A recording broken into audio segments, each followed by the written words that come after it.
กองประชุมปรึกษาหารือเกี่ยวกับทิศทางในการแก้ไขปัญหายาเสพติดของแขวงขมวนเพื่อปลุกระดมให้ประชาชนมีความเห่าหันในการทำการผลิตและสร้างเศรษฐกิจครอบครัว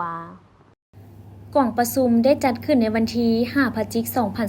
2025โดยการเข้าร่วมของท่านหมั่นยืนคีนสมรหัวหน้าคณะกรรมการส่งเสริมและคุ้มครองการลงทุนแขวงขมวนท่านเก่าเวียดซิงอดีตรองรัฐมนตรีกระทรวงแผนการและการลงทุนสาธารณรัฐสังคมนิยมเวียดนามท่านดาวอนวงอ่อนจันทร์รองหัวหน้าองค์การคณะกรรมการร่วมมือลาวเวียดนามพร้อมด้วยคณะเสี่ยวสารฝ่ายลาวเสี่ยวสารฝ่ายสาธารณรัฐสังคมนิยมเวียดนามและภาคส่วนที่เกี่ยวข้องเข้าร่วมท่านหมั่นยืนคีนสมรได้รายงานย่อสภาพรวมในการพัฒนาเศรษฐกิจสังคมของแขวงและเวียกงานส่งเสริมการลงทุนพัฒนา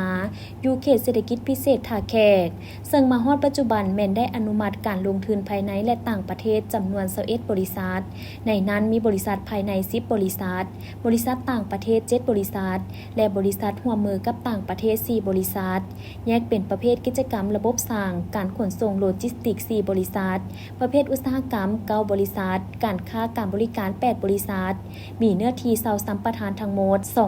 291.71 เฮกตาร์มีทุนจดทะเบียน158 ล้านดอลลาร์สหรัฐและแผนการลงทุน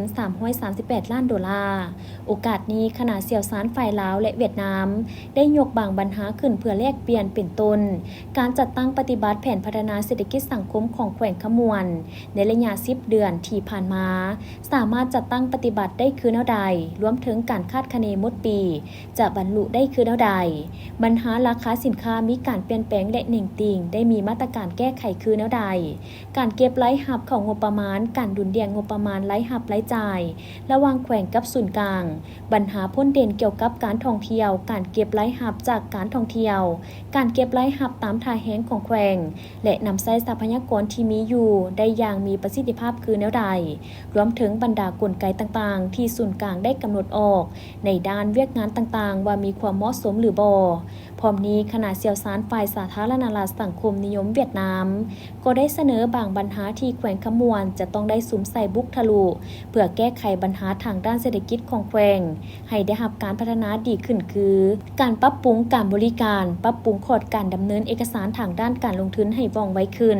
สุกยูปลุกระดมประชาชนมีความเห่าหันในการทำการผลิตและสร้างเศรษฐกิจครอบครัวให้ได้อย่างแข็งแรงและเอาใจใส่ในการจัดตั้งปฏิบัติระเบียบกฎหมายที่ภาคและรัฐบาลวางออกให้มีความเข้มงวดขึ้นกว่าเก่า